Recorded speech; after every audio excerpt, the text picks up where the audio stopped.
Welcome back to the channel, everybody. So glad each and every one of you can make it. So on my community page, I put up 2 cars that I want to restore and had you guys vote on which one to do first. The first up was this Sandwich. Very cool casting. I really like it. Mr. Brummett sent it to me. All it needs is basically some cleaning, polishing the base, paint the yellow body, which I already have, clean up the glass, and new wheels. But it was up against the Hot Heap. This one was sent to me by Mr. JohnnyPro. This was my first Sweet 16 car. As you can see, it's been kid painted, so I don't know what color it was originally. It looks like red Spectre Flame, because if you look at the inside where the seat would go, you can see red, so I'm assuming it was red Spectre Flame. And if you look underneath the wheel wells, it was red Spectre Flame also. So I'm assuming that's what it was. It's got like a red enamel kid paint over the top of it. So what was the result? Which one is it going to be? Well, let's look and see. Well, there you go. 62 to 38. 74 votes. So a lot of you guys and gals voted. I greatly appreciate that. That's what makes this so fun. You guys pick the build and I build it. So the Hot Heap wins. So this is the one that we'll be building. This will be next month. This is the one we will be building. As soon as I got this from JohnnyPro, I went ahead and ordered. I already had the wheels. These, as you can see, these are bearing type wheels. They just push on to the bearings. And the thought process from Mattel about that was you could act like you had a flat tire as a kid, take the wheel off and swap another one onto it and run with it. Problem with that being, of course, by today's standards, because we don't teach our kids not to swallow stuff, is the fact that these would be a choking hazard now. So, but I have some brand new ones. They will be replacing these. I'll straighten the axles out. As you can see, it's got the active suspension, which is one of the things that made these cars so great and run so smooth. I bought the interior and the glass, so because everything was already here, the body, the engine, just needs to be stripped, cleaned. As you can see, somebody tried painting the engine gold at one time. We'll polish all that up, paint the radiator black again, and give it a red Spectre Flame paint job. So we gotta get this bad boy apart. As you can see, there's 2 very small posts, one there and one there. But the cool thing about these are they are flat. So what I need to do is just center punch them and then drill down with a 1/16, not the standard drill bit. These are smaller, so I have to use a 1/16, and then we'll knock the head off of it to see how much more drilling we can do after that. If this is like any of the other castings, like the heavy Chevy and stuff, that post right there will go up into the engine. So this will probably hold the front together. I don't know, I've never taken one apart. And in the back should be a fairly long post to work with. But yeah, we gotta get this thing center punched and get it outside and drill it.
Alright, here it comes in. This is what we got.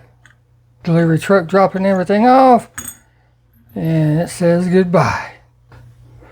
But just as I suspected, it is red Spectraflame, which is great because I can actually use the Createx Blood Red and get the same exact result. But I happen to have the red Spectraflame, so we're going to use the real polyurethane Spectraflame.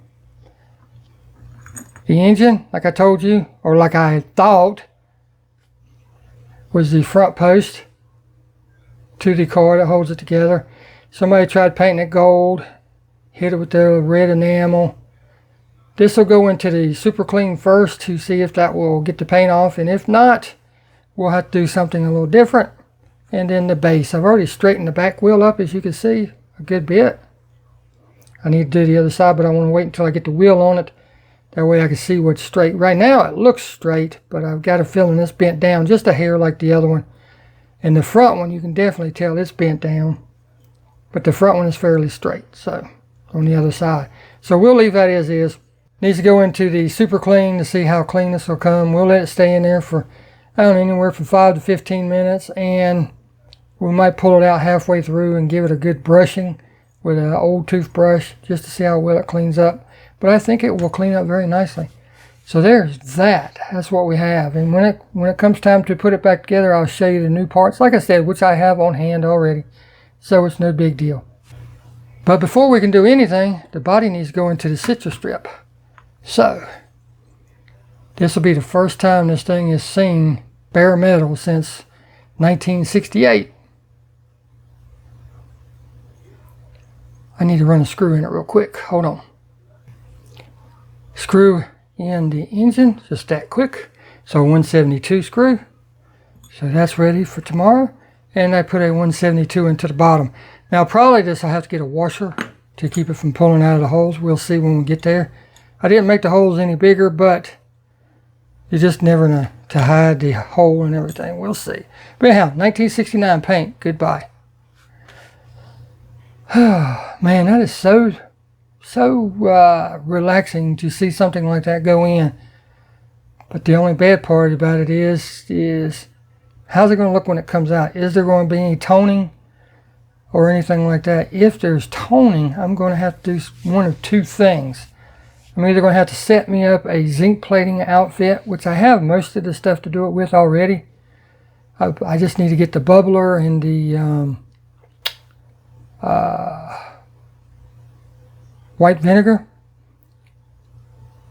or I'll have to base coat it with the silver. It's like a silver metallic silver sealer that they sell for the base coat.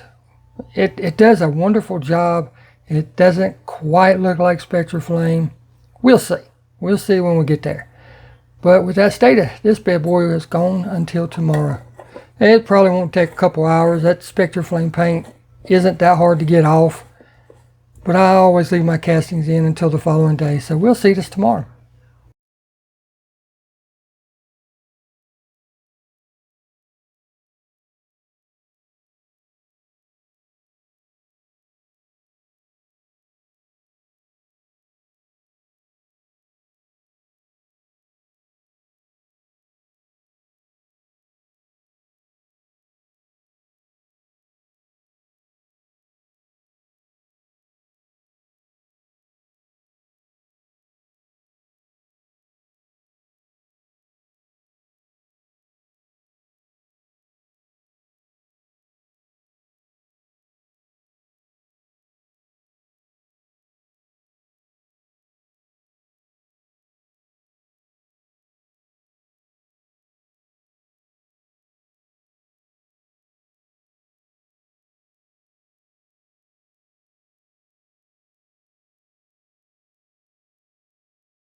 Alright, let's see what we have here. This is after I did it 15, since I didn't have two electrodes in it, I did it 15 minutes on one side, rotated it and did it 15 on the other.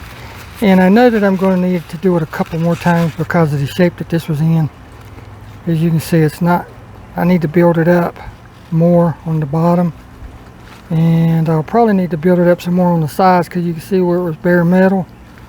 But this is what you get. It has a dark gray look to it. And then all you do is you take a steel wool or a brass bristle brush and just knock all that off.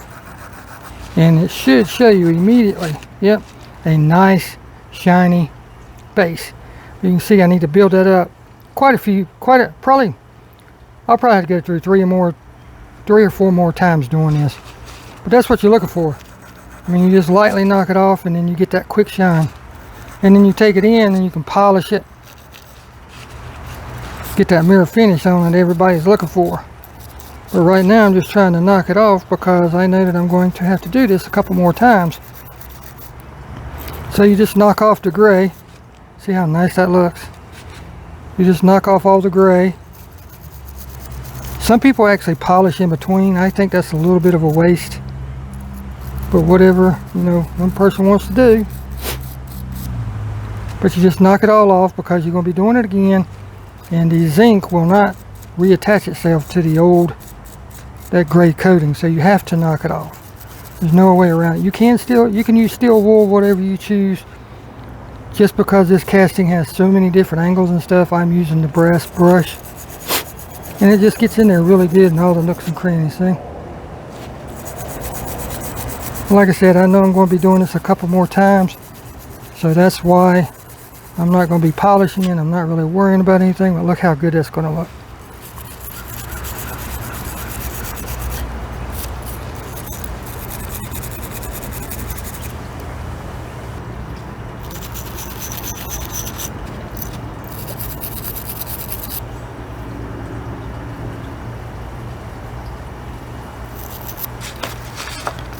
Well, there you go. Look how nice and shiny that already is compared to what we started with.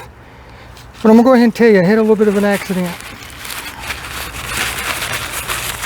I misread the information on my power supply. So, whatever was wrong with it, it didn't work. But what it did, if you look right here, see that kind of pitting and stuff? What it did was it burnt off the zinc, and that's the actual undercoating that you see. That's the bare metal. It burned off the zinc coating, so that's why this is looking like this. It did not look this bad before I started. It burned off everything. Anywhere there's an edge, anywhere there's a corner, it literally burnt off the zinc off of the casting material itself. And you can see it real good right there and right there. I mean, I pretty much destroyed it, but I'm gonna keep working with it. I believe, since this does not have any body lines like door gaps and hoods and everything, I believe that I can get away with doing this enough times to where I can fill those holes and stuff and those bad spots and you never know it was there. I believe. It may take 4, may take 5 times, but it's not going to hurt it no matter how many times I did it. So I'm going to do it one more time, and then next time you see this, it'll be ready for painting.